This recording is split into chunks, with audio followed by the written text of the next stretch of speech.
오늘 이 오후에 증거할 하나님의 말씀의 제목은 능력 있는 믿음. 그 17장 6절에 보시면 주께서 말씀하셨던 너희가 겨자씨 않을 만한 믿음을 가지고 있다면 이 시카모 나무에게 뽑혀서 바다에 심기를 마를 것이고 그것이 너희에게 순종하였을 것이다 그랬는데, 시카모 나무에게 뽑혀서 바다에 심기하라 말할 것이고 그랬는데, 겨자씨 않을 만한 믿음을 가지고 있다면 그렇게 할 수 있다는 거. 겨자씨 않을 만한 믿음은 결론부터 말씀드리면 작지만 생명 있는 믿음을 가리킵니다. 겨자씨는 씨앗 가운데서도 아주 작아요. 중동에서 딱 파견 나가서 일하던 그 근로자, 그 현대 직원들이 그 겨자씨를 채집해 가지고 코팅을 해 가지고 가져왔더라고. 나눠줘서 여러 장 받은 적이 있는데, 아무튼 뭐 겨자씨 씨가 얼마나 큰가, 파리가 똥 싼 것만에 파리가 실내해 놓은 정도로 아주 작다. 근데 참 놀라운 건 그것은 그렇게 작지만 생명이 있기 때문에 심어 놓으니까 엄청난 나무로 자라게 되고, 그렇다고 뭐 다년생 식물이라는 얘기가 아니고 엄청난 나무로 자라나서 새들이 깃들고 노래할 만한 큰 나무 숲으로 자라서 그늘도 제공하고 새들의 휴식처도 되고 이렇게 자라는 것처럼, 작지만 생명 있는 믿음이 있다면 말하자면 능력의 역사가 나타난다. 그거예요. 오늘 여기 1절로 4절까지는 걸려 넘어지게 하는 자의 죄와 용서에 대해서, 바로 두 번째 이제 5절로 10절, 5절로 여기 6절은 믿음을 더하는 법에 대해서, 그리고 여기 이제 7절로 10절까지는 종의 도리에 대해서 말씀하고 있고요.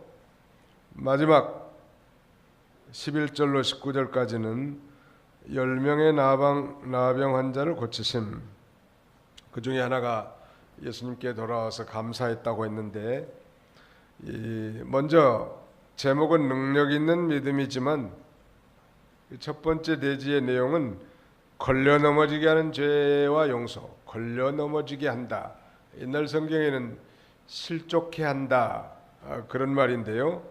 실족해 하는 자의 죄가 크다는 거예요. 여기 지금 보니까 1절 다 같이 한번 읽어봅시다. 1절로 2절만 시작.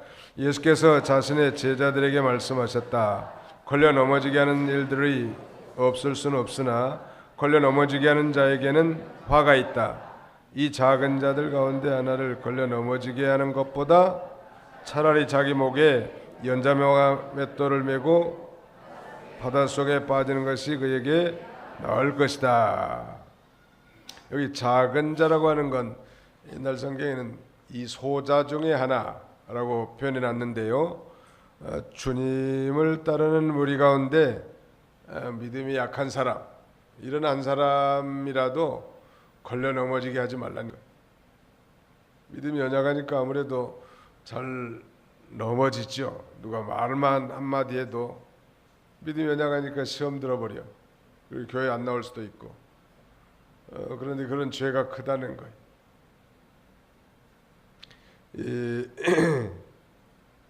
작은 자를 걸려 넘어지게 하는 자가 큰 죄인데,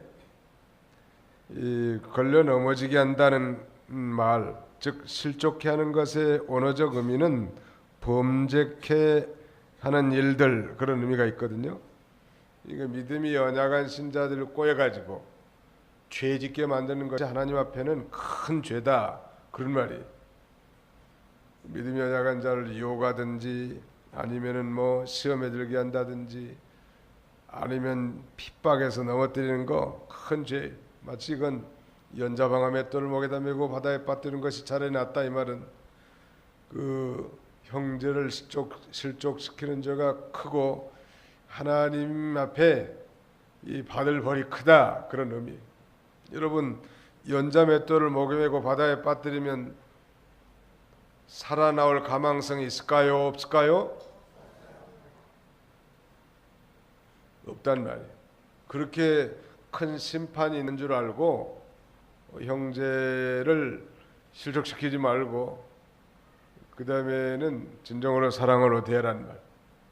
말로 실족시키고 그 다음에는 또 연약한 신자로 하여금 죄 짓게 만들고 그건 하나님 앞에 큰 죄예요.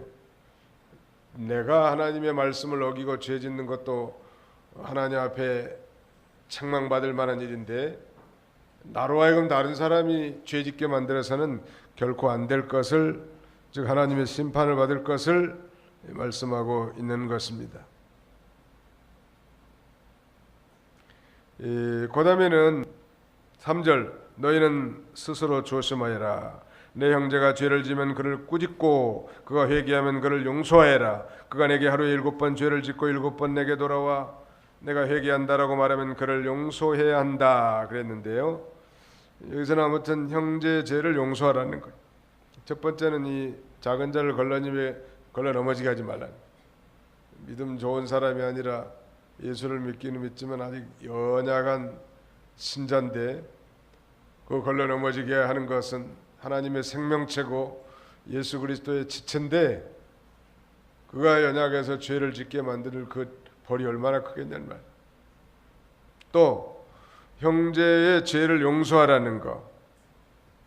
여기 그 형제가 죄를 지으면 그를 꾸짖고 그가 회개하면 용서하라고 하면서 그가 내게 하루에 7번 죄를 짓고 7번 내게 돌아와 내가 회개한다라고 하면 그를 용서해야 된다.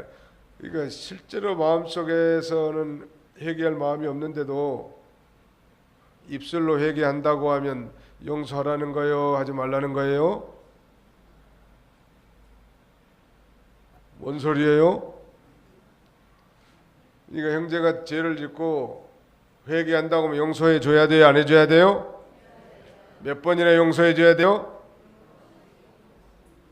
그 마태복음 한번 읽어보세요. 어느 분이. 마태복음 18장 21절로 22절. 마태 18장 21절로 22절. 그때 베드로가 다가와서 예수께 말하기를 주님, 제 형제가 저에게 죄를 지으면 제가 그를 몇 번이나 용서해 주어야 합니까? 7번까지 해야 합니까? 하니 예수께서 그에게 말씀하셨다.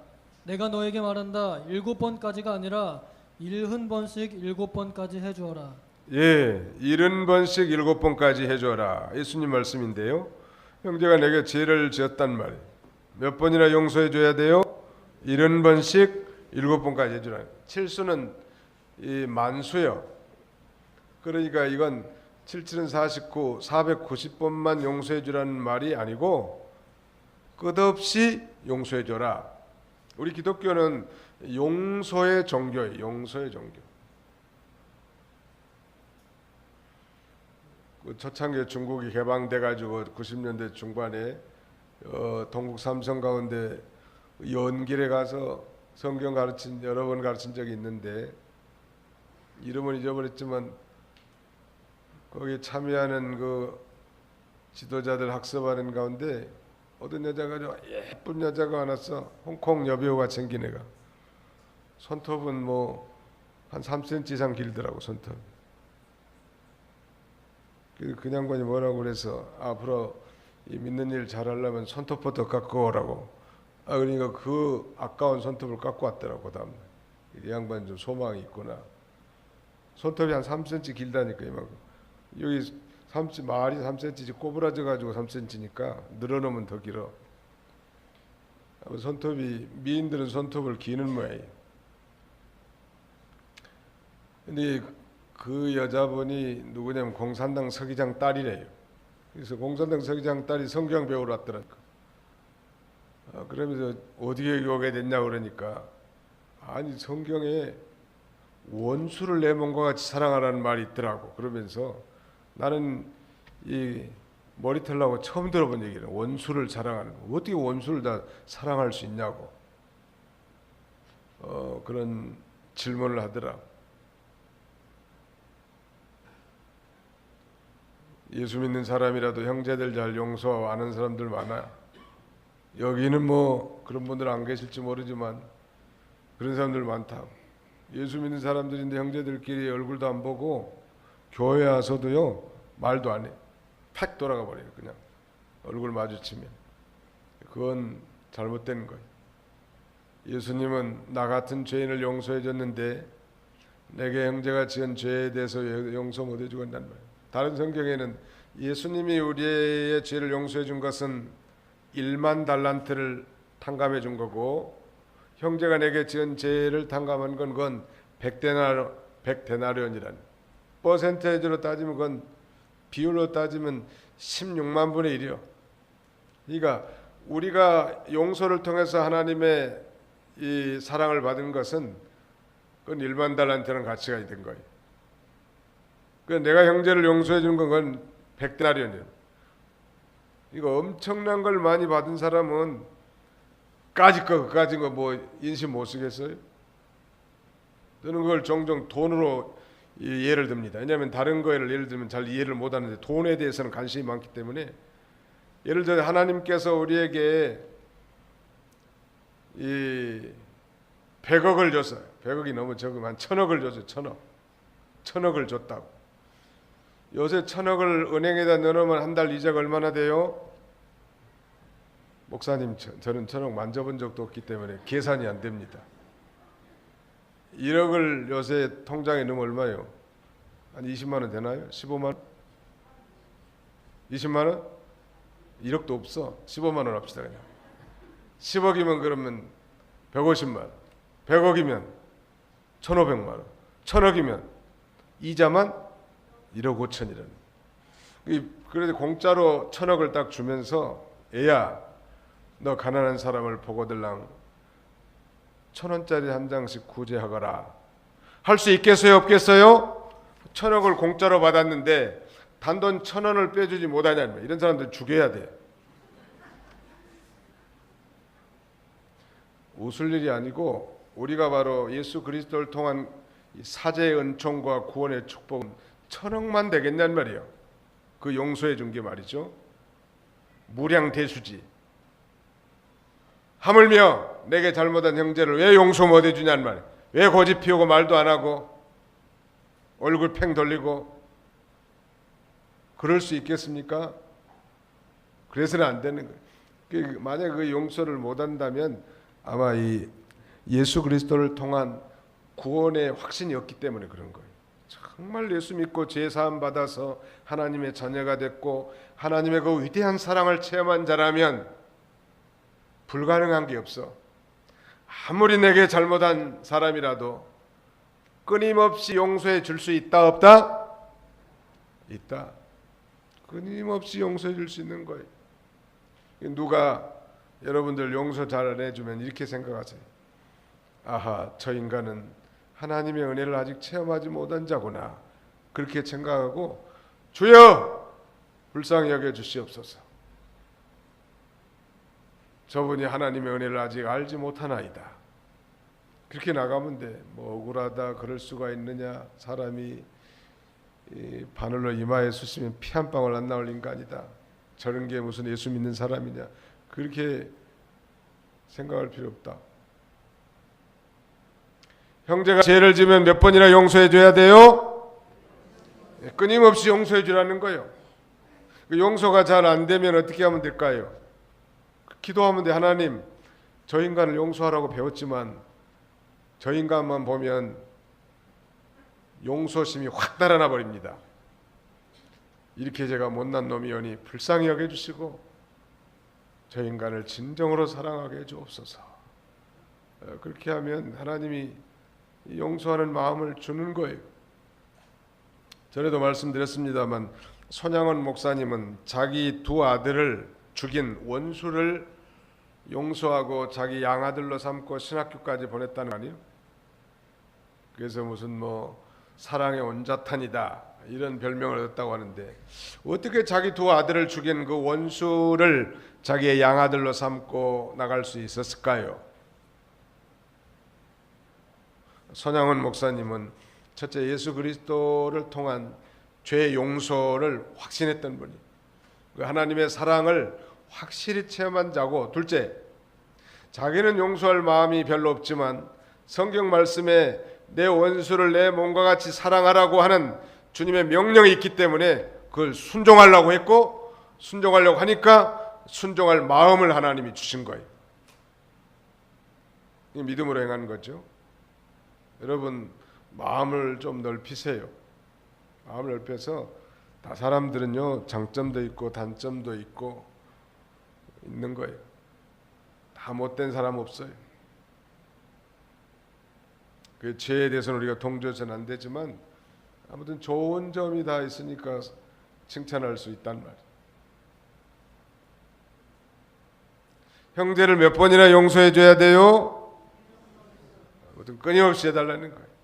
7번 죄짓고 7번 회개한다고 하면, 회개한다고 하니까 용서해 줘요. 설령 그 사람 마음속에 진정으로 회개할 마음이 없다 할지라도 말로라도 회개한다고 했으니까 용서해 주는 거예요. 어떻게? 하나님이 우리에게 베풀어 주신 그 사랑의 감격에서 그것이 가능한 것입니다. 그 다음에 5절로 6절 다 같이 한번 읽어봅시다. 시작. 사도들이 주께 말하기를 저희에게 믿음을 더하여 주소서하니 주께서 말씀하셨다. 너희가 겨자씨 하나 만한 믿음을 가지고 있다면 이 시카모 나무에게 뽑혀서 바다에 심기하라 말할 것이고 그것이 너희에게 순종하였을 것이다. 시카모 나무가 옛날 성경은 뽕나무라고 돼 있나요? 무화과나무로 돼 있나요? 뽕나무. 근데 시카모 나무하고 뽕나무가 좀 비슷한 모양이에요. 근데 여기 뿌리를 깊이 멀리까지 뻗는 습성이 있는데, 믿음을 더해달라고 하는 사도들의 간구에 대해서 예수님께서 너희가 겨자씨 하나 만한 믿음을 가지고 있다면 이 시카나무 나무에 뽑혀서 바다에 심겨라 말할 것이고 그랬는데, 겨자씨 하나 만한 믿음은 말씀드린 대로 작지만 생명 있는 믿음이에요. 작아도 뭐가 있어요? 생명이 있다는 거예요. 그러니까 우리식으로 말하자면 중생한 그리스도인이라 이 말이에요. 물과 성령으로 거듭난 신자라는 거예요. 비록 지금은 연약하고 넘어지고 쓰러지기를 잘하지만 그래도 거듭났기 때문에 생명이 있는 거예요. 생명이 있습니까? 옆에 사람 질문 한번 해보세요. 생명이 있습니까? 시작. 생명이 있습니까? 뭔 소리입니까 지금? 이런 생각을 한 사람들은 생명이 없을 가능성이 많아. 여러분 교회만 나온다고 천국 가는 거 아니에요? 나더러 주여 주여 하는 자마다 다 천국에 들어갈 거라고 말하지 않았습니다.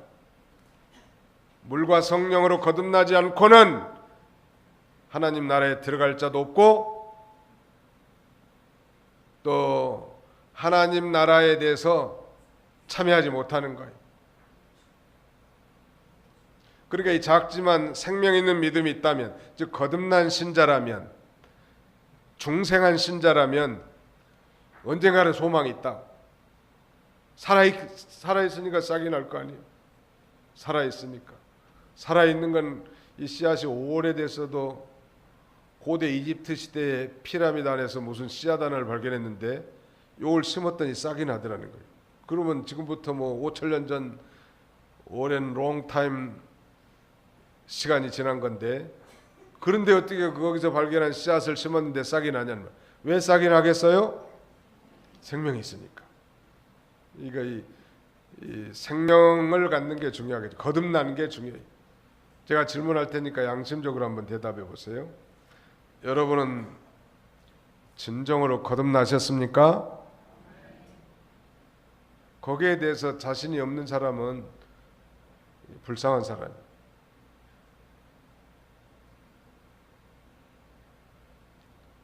물론 이 거듭났다는 확신 있는 말을 하지 못해도 예수를 믿는 사람은 거듭난 거예요. 무슨 교회에서 큰일 안 해도 예수를 믿으면 구원받은 거고, 그 할머니들 집 가보면 꼭 그렇게 대답해요. 실망이 커요. 아무개 집사님은 천국 갈 자신 있습니까? 이런 질문에 대해서 목사님 한 개 있어야죠 그래요. 한 개 있어야. 자기는 교회는 나오긴 나오지만 연보도 많이 못하고 봉사도 잘 못하고 기도 생활도 잘 못하는데 내가 천국 가겠냐 이 말이거든요. 굉장히 겸손한 표현 같지만 걱정되는 말씀이에요. 제가 듣기에는. 천국 갈 자신이 있습니까? 예수를 믿는 사람은 다 천국에 갈 자신이 있는 거예요. 무슨 뭐 다른 일 많이 해서 천당 가는 거 아니에요. 일 중에서 제일 큰 일은 예수를 자신의 구주로 믿는 일이에요. 따라서 합시다. 믿는 일이 가장 큰 일입니다. 이게 제일 큰 일이에요. 믿는 일이. 이건 인간의 노력으로 된 게 아니잖아요. 하나님의 은혜로 우리가 예수가 그리스도인 게 믿어졌고 하나님의 자녀가 됐는데 이거야말로 제일 큰 일이에요. 예수님 믿는 일, 이 일이 제일 큰 일인데 믿기만 하면 천국에 들어갔고 아브라함의 품에 이미 들어간 자예요. 내 말을 듣고 또 나 보내신 이를 믿는 자는 영생을 얻었고 심판에 이르지 아니하나니 사망에서 생명으로 옮겼느니라. 이 옮겼느냐라는 시제를 보니까 현재 완료 시제예요. 옮겨져 버렸어. 이미 옮길 것이다도 아니고 안 옮겨졌다는 것도 아니고 예수 믿는 사람은 사망의 세계에서 생명의 세계로 완전히 옮겨져 버린 거예요.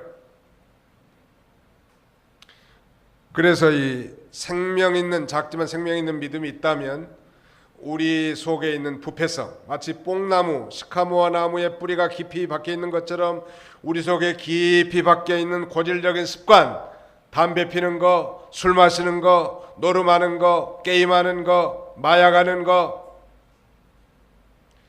그 중독에 사로잡혀 있는 죄들, 이것도 뽑아낼 줄 믿습니다. 뽑아낼 수 있다고. 어려서부터 목사님 습관이 돼가지고 저는 이것만은 못 고칠 것 같아요. 그래도 나는 할 수 없으나 누구는 할 수 있다. 하나님은 할 수 있는 거예요. 그래도 고쳐나가는 거예요. 그게 바로 능력 있는 믿음 아니에요. 어떤 사람이 능력 있는 믿음을 갖고 있는가? 성경에 올리하면 믿음을 쓰는 자가 더 능력 있는 믿음을 갖게 됩니다. 믿음은 써야 돼. 남의 믿음 가지고 안 된다고 그랬죠. 지난번에 말씀드렸죠. 믿음은 마치 칫솔과 같다고 치과 의사가 얘기를 했다고. 왜냐하면 매일 써야 하고 칫솔은 남의 것은 쓰면 돼요, 안 돼요? 뭐 부부끼리는 써도 될는지 모르지만 아무튼 부부간에도 칫솔은 공유 안 하잖아요. 자기 믿음을 쓰라고. 이 믿음 쓰라는 건 김현복 목사님이 가르쳐준 진리라고. 이거 제가 우리 교회 우리 교단 외에서는 들어본 적이 없어. 믿음을 쓰라는 한번 따라서 합시다. 믿음을 씁시다. 믿음을 쓰라는 말은 무슨 뜻인가 하면 하나님이 자기에게 주어진 환경, 뭐 군대면 군대, 학교면 학교, 직장이면 직장, 사업장이면 사업장, 교회면 교회, 가정이면 가정, 거기에서 내게 대한 하나님의 뜻을 찾아서 순종하는 거예요. 어려움이 있어도 순종하는 거예요. 하나님의 말씀을 따라서. 체면 따라가지 말고 내가 이렇게 하면 어떻게 반응할까 그렇게 생각하지 말라고. 뺨 좀 치면 맞으면 되잖아요. 그까지 그게 두렵습니까? 비난하면 좀 욕 좀 먹으면 되잖아요. 좀 자존심 상하나요? 주님을 위해서 좀 자존심 상하면 좀 어떻습니까? 하늘 영광을 다 버리시고 모든 있는 없는 자존심 다 내버리고 죄 없는 예수님이 뺨 맞고 침뱉음을 당하고 조롱을 당하고 저주의 죽음을 죽으셨는데 우리는 그 흉내도 못 냅니까? 믿음 좀 써보라고. 목사님 믿음을 어떻게 했습니까? 이게 자기에게 주어진 환경에서 하나님 말씀을 순종해보라는 말. 담배 핀 사람은 하나님 담배 끊게 해주세요. 저는 안 됩니다. 의지가 박약하고 또 담배를 좀 마시면 핑 하는 맛에 그 환각 속에 깊이 빠져들고 싶고. 목사님이 왜 그렇게 잘할까요? 수상하죠. 술 마시는 거, 술도 마찬가지. 요새는 이상하게 여성 동지들이 겁대가리도 없이만 술을 꿀꺽꿀꺽 마시고 뭐. 옛날에는 안 그랬어요. 어른들은 다 알아. 남자들은 그래도 술 좀 마시긴 했는데 여자들이 요새같이 뭐 술을 엔조이하는 시대는 전혀 없었어요. 또 혹시라도 뭐 부엌에서 한 모금 했으면 몰라도 공공연하게 이렇게 뭐 이제 먹고 또 주정까지 하네 이제 아주. 그거 끊어야 된다고. 내 힘으로 안 되죠. 고질적인 또 여러 가지 중독 있잖아요. 중독이라는 건 이건 에딕션이라고 하는데 아주 딱 달라붙어 가지고 끊어버리기 힘들어. 술 중독, 담배 중독, 성 중독 있는 사람도 있더라고 보니까. 한 여자로 만족을 못해. 그것도 중독이요. 그다음에는 중독, 그 대마초 중독. 우리는 원래 중독의 사회에서 살고 있는데요. 그건 우리 힘으로 안 됩니다. 아무리 결심을 하고 노력을 하고 결단을 해도 그건 이 작심삼일이에요. 안 돼요. 그러나 하나님이 하시면 됩니다 하는 게 신앙. 믿음으로 하면 하나님이 돼. 안 되게 될 게 뭐 있겠어요. 깡패도 변화돼서 성자가 되는데. 한번 해봅시다. 할 수 있다. 하면 된다. 해보겠습니다. 한번 해보라. 해보지도 않고 시도도 안 하는데 어떻게 될 수 있겠어요. 시도조차도 안 하는데 되겠냔 말이에요. 주여, 나는 의지가 박약하고 허물이 많고 참 이 습관성, 이 중독 때문에 도저히 견디기 어렵습니다. 주님의 능력이면 할 수 있습니다 하는 그런 믿음을 가지고 하나님의 도우심을 구하면 하나님이 다 도와주게 돼 있어요. 다 많은 신앙의 선배들이 다 그 길을 걸어갔다. 이 내가 하는 행동 습관이 하나님이 과연 기뻐하시겠는가 슬퍼하시겠는가를 여러분들이 잘 알아요. 만약 이 일이 하나님을 기쁘시게 하는 일이 아니라면 끊어야 되지 않겠어요? 내 힘으로 안 된다면 하나님의 도우심으로 할 수 있다는 말. 성령의 능력으로 할 수 있어요. 그게 바로 믿음을 더하는 법이고 생명에 있는 믿음이란. 그 다음에 종의 도리에 대해서 여기 간략하게 이 종이라는 건 당연히 자기가 해야 될 일을 하고도 뭐 자기의 권리를 찾지 않는 거죠. 저도 이제 하나님의 종이죠. 어떤 사람은 자기가 뭐 그리스도의 노예라고 이렇게 표현하기도 합니다만은 목사들도 하나님의 종이요. 사실은 뭐 강대상에서 큰 소리 빵빵 치니까 뭐 주인이 아닙니다. 그저 하나님이 시킨 일 조금 감당하다가 그만두라면 그만둬야 할 종이라고. 자기가 이 주관하고 뭐 그 다음에는 뭐 주인 노릇하고 그런 거 아니에요. 직분상 그래 보이는 것뿐이지. 하나님이 언제든지 그만두게 하려면 그만두라면 그만둬야 되는 거. 종이니까. 종이라는 건 이 자신의 주권과 자주권이 없어요. 소유가 없다. 그저 뭐 시킨 일 좀 하다가 관두고 혹시 그 종을 통해서 어떤 일이 이루어졌다면 그건 하나님의 은혜고 자기는 종의 이치에 서야 돼. 목회를 여러 해 하다 보니까 부족한 저를 통해서도 하나님의 많은 역사를 이루셨어요. 지난 세월을 반추해 보면.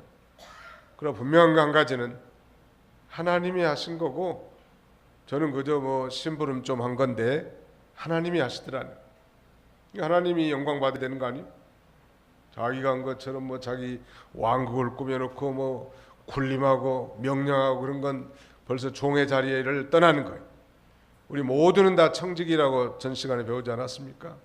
주인의 뜻대로 순종하다가 주인이 결산하라 그러면 결산해야 돼.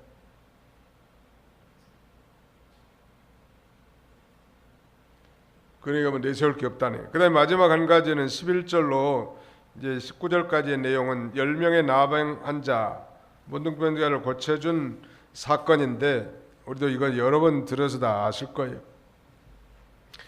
질문하겠습니다. 10명의 나병 환자가 예수님의 소원을 듣고 예수님이면 우리의 문둥병도 다 고칠 수 있겠다는 그런 확신 가운데 어느 날 예수님이 지나갈 때 아주 소리쳐서 부르지요. 뭐라고 부른가 보세요.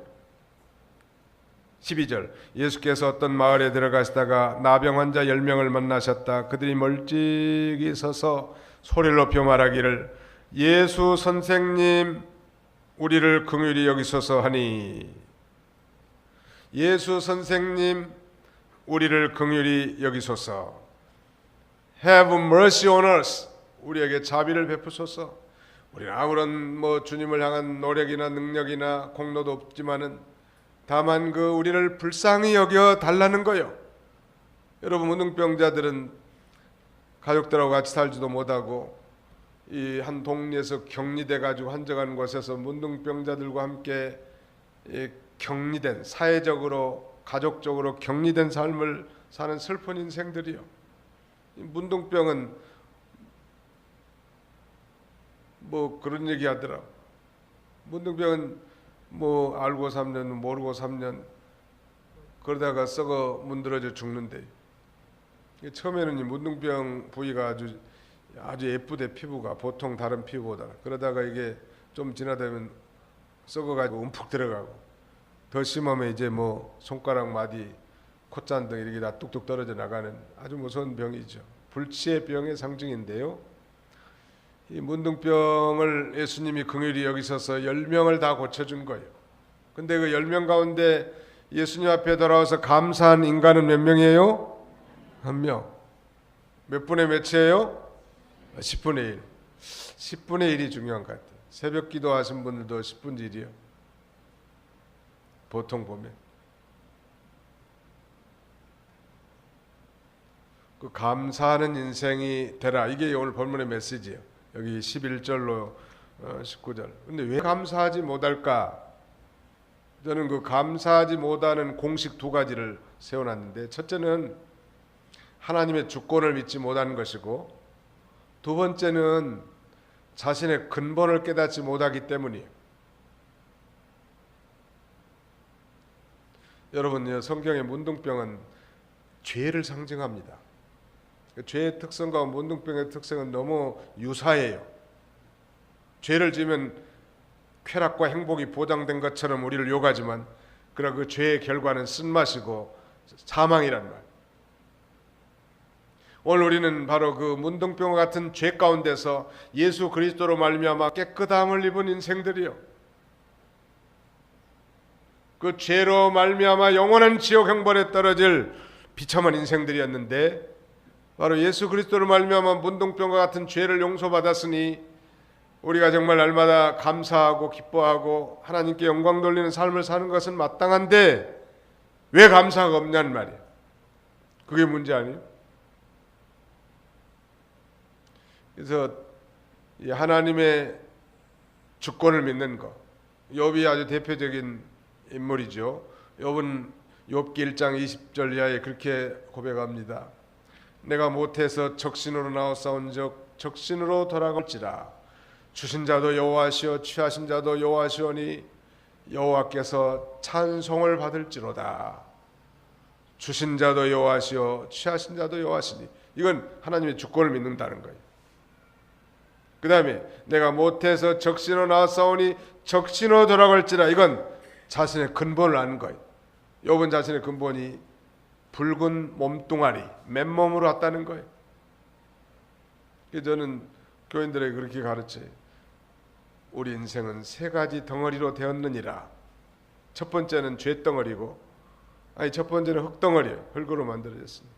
두 번째는 죄덩어리. 그 다음에 세 번째는 적신, 맨 몸뚱아리로 온 존재들. 덩어리 셋들이에요. 우리 근본, 우리의 미천, 우리의 본전은 따라서 합시다. 흙덩어리요, 죄덩어리요, 맨 몸뚱아리입니다. 그런데 그 이상 우리가 지금 소유하고 있다면 하나님의 은혜로 주신 선물이 감사하잖아요. 그저 감사하다.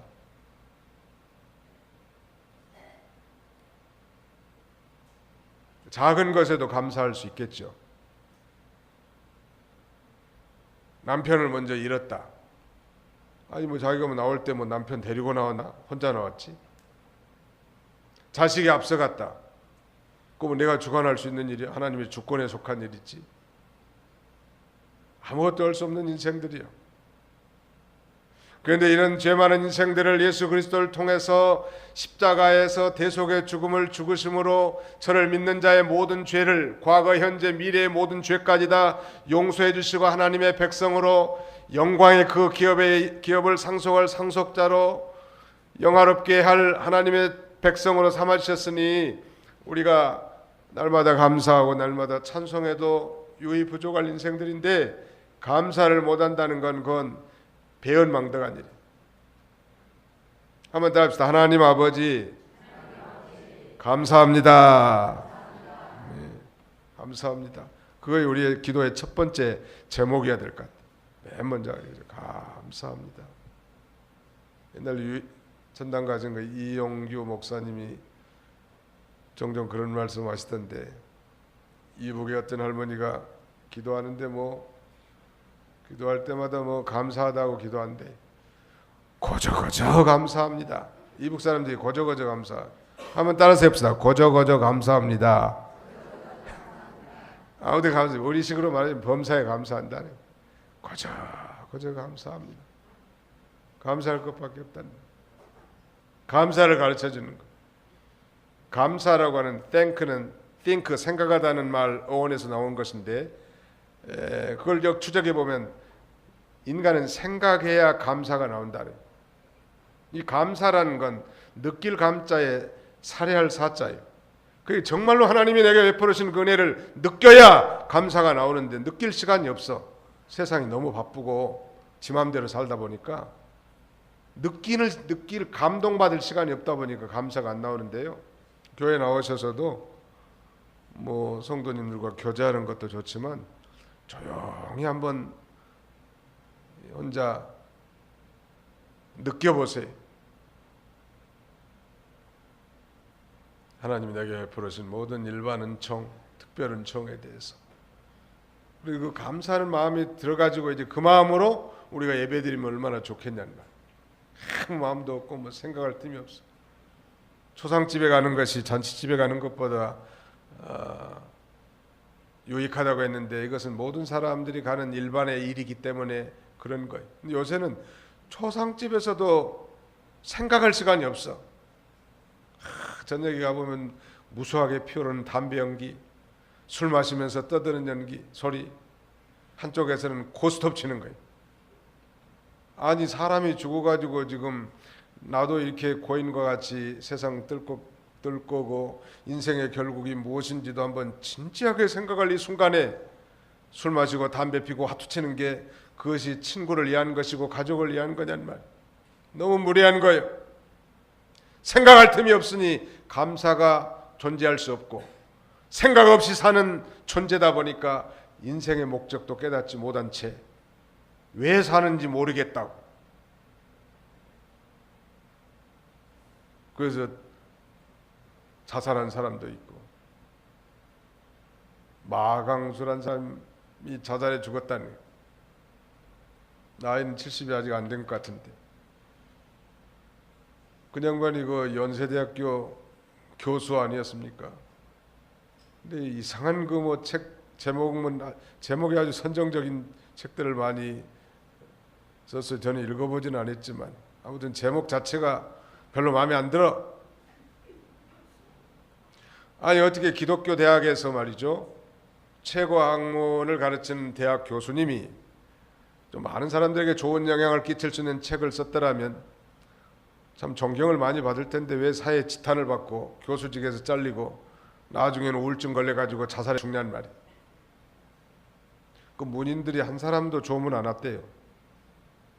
같은 글 쓰는 사람이고 교수면은 그런 사람들 가서 위로해주고 조문도 해줘야 될 거 아니에요. 왜 한 사람도 안 갔겠죠? 아무튼 그러니까 안 갔겠지 뭐.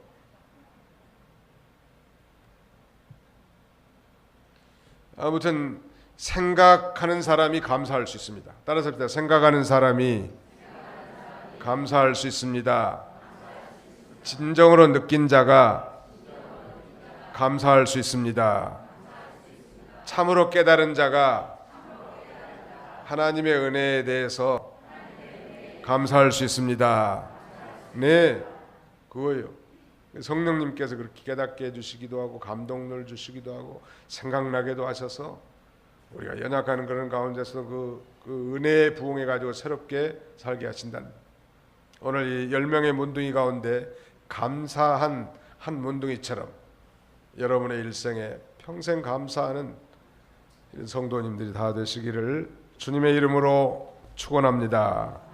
거룩하신 하나님, 무지몽매하고 또 말세는 감사치 않는 시대가 된다고 했습니다. 쾌락을 사랑하고 돈을 사랑하고 하나님을 사랑하는 것보다 더 쾌락을 사랑하는 이런 폐역한 시대에 살고 있는 저희들, 문둥병자 같은 죄 많은 인생들을 구원하셔서 하나님 앞에 감사와 찬송과 영광을 돌리는 삶을 살게 하려고 하셨사오나 우리 자신들의 삶을 돌이켜보면 여전히 뽕나무 뿌리와 같이 깊이 박힌 고질적인 습관, 또 죄악성들, 또 여러 가지 잘못된 중독된 것들 때문에 바른 인생 살지 못하고 하나님의 영광을 가리고 스스로 부끄러움 속에서 사는 어리석은 삶을 청산하게 해주시고, 믿음을 쓰면 하나님의 능력이 와서 우리를 도우시고 또 그 일이 성취되게 한다고 했사오니 믿음을 써서 우리 하나님 앞에 거룩하고 의롭고 진실한 사람들로 살아갈 수 있는 저희가 되게 하여 주옵소서. 무엇보다도 말세에는 참 감사치 않고 배은망덕한 이런 시대에 살고 있는데 우리에게 은혜 베풀어준 사람에 대해서뿐만 아니라 우리를 구원해 주신 그 하나님의 놀라운 은혜와 일반 은총과 특별 은총으로 함께 하신 하나님의 은혜를 날마다 기억하고 느끼고 생각하면서 늘 하나님 앞에 감사하는 인생이 다 되도록 축복하여 주시옵소서. 예수님의 이름으로 기도하옵나이다. 아멘.